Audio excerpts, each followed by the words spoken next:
boshlangan. Mana qarang, mana deguncha 9 oy o'tdi. Bizni qarshimizda juda bir ildam bilan 35 nafar o'quvchilarimiz oliy ta'lim muassasasiga o'qishga kiraman deb ko'zda o'z oldimizga qo'yayotgan buyuk maqsadlarni amalga oshirishda butun xalqimiz qatori bilimli, hunarli, tadbirkor va vatanparvar har tomonlama yetuk yoshlarga tayanamiz. Kelajagimiz egalari navqiron avlodimiz yangi O'zbekistonni barpo etishda katta bunyodkor kuch sifatida ishtirok etishi uchun zarur sharoitlarni yaratib bermoqdamiz. Jumladan sizlarning zamonaviy ilm va kasb-hunarlar, ona tili bilan birga xorijiy tillar, IT va innovatsion texnologiyalarni, ijod va tadbirkorlik sohalarini puxta egallashingiz uchun hozirgi kunda 201 oliy o'quv yurti, 598 ta texnikum, ko'plab monomarkaz va texnoparklar, kutubxonalar, madaniyat, san'at va sport muassasalari samarali faoliyat ko'rsatmoqda.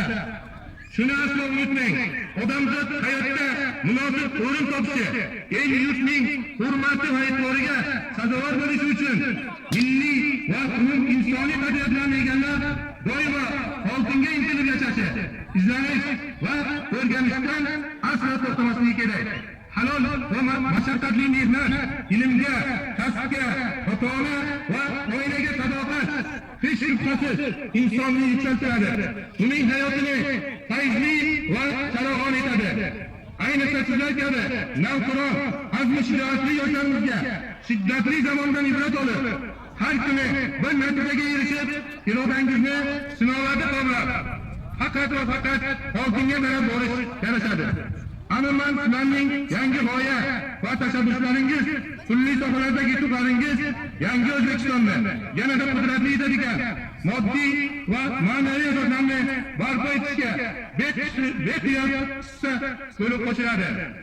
Sizlardek o'z kuchiga ishongan qat'iyatli yoshlardan qadrdon maktabingiz, aziz ustozlaringiz va ota-onalaringiz butun xalqimiz faqat ezgu ishlar va yorqin natijalar kutadi. Ana shunday yuksak ishonchga doimo munosib bo'ling. Intilish, izlanish va yangilik yaratishdan aslo charchamang. Mustaqil hayot sari ilk qadamlaringiz qutlug' bo'lsin, aziz o'g'il qizlarim. O'zbekiston Respublikasi Prezidenti. Aziz bitiruvchilar, mana bugun sizlarni nima desak, bitiruv oqshomlaringiz munosabati bilan, yana bir o'quv yilining yakuniy munosabati bilan mana shunday tadbirda o'tirganimdan bag'oyat xursandman. Avvalo mana hozir ustoz murabbiylaringizdan, hurmatli direktorlaringizdan, sizlarning yutuqlaringizda yutuqlarni eshitib xursand bo'lib o'tirman. Assalomu alaykum. Hurmatli mehmonlar, aziz o'qituvchilar, o'quvchilar, mana bugun bir yaxshi tadbirni guvohi bo'lib turibmiz. Albatta bu tadbir respublikamizning barcha maktablarida amalga oshirilyapti.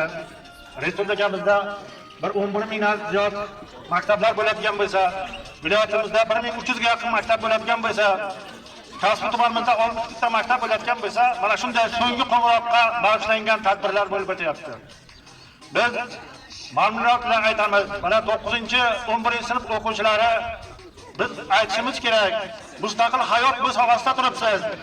Albatta 9-sinf o'quvchilar uchun maktabda kelasi yil o'qish, akademik litseylarda o'qish, kasb hunar o'rganish, texnikumlarda o'qish uchun imtiyozlar yaratilgan kun bugun. 11-sinf o'quvchilari Naman oliygohlarga hujjat topshirib, albatta mana shu oliygohlarga talaba bo'lish muyassar bo'lishini men orzu qilib qo'yaman. Albatta bir Xitoy filosofining bir gapi bor. Xalqingni 1 yil boqaman desang bug'doy ekdaydi, 10 yil boqaman desang daraxt ekdaydi. Asrga tatigulik yillar boqaman desang ilm urug'ini ekdaydi, bilim urug'ini ekdaydi. Albatta siz maktabda mana shunday kerakli bo'lgan ilm, bilim urug'ini oldingiz. Ana buni endi isbotlash vaqti keldi. Yakunlar attestatsiyalar qurib imtihonlar turibdi. Mana shu imtihonlarni muvaffaqiyatli topshirib, oliygohlarga hujjat topshirib, oliygoh talabasi bo'lasiz degan umiddaman. Albatta insonning tasavvurlari bo'ladi. Mana shu tasavvurlarni 40%gina amalga oshsa inson o'zini baxtli hisoblash kerak ekan. Albatta hamma mana shunday 40%ga yaqin tasavvurlar amalga oshiga men tarafdorman. Hammalaringizni mana shunday bugungi so'nggi qo'ng'iroq tadbir bilan tabriklayman. Doimo sog' salomat bo'ling.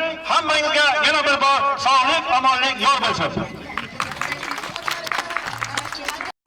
Hurmatli ustozlarimiz, mana bugun 24-may bitiruvchilar kuni bilan barcha bitiruvchi o'quvchilarni tabriklayman. Mana shu fursatdan foydalanib 9-sinfimizgacha ta'lim tarbiya bergan barcha ustozlarimizga minnatdorchilik bildiramiz. Bitiruvchi sinflarimizga kelgusi kunlarda institutlarga, oliy ta'lim muassasalariga o'qishlariga omad tilaymiz. Sinfimiz nomidan barchamizga rahmat. Bir oiladek jam edik, yillar o'tdi, tarqaldik, ketdik, endi mehr qadriga yetdik. Chalinmagan so'nggi qo'ng'iroq. Assalomu alaykum, hurmatli ustozlar va aziz tengdoshlar. Mana bugun bizning maktabimizda so'nggi dargohini tadbirkor bo'lsin, yangi hayotga ham qo'yishar qadam, chunki chalinmoqda so'nggi qo'ng'iroq. Va nihoyat hayajonli daqiqa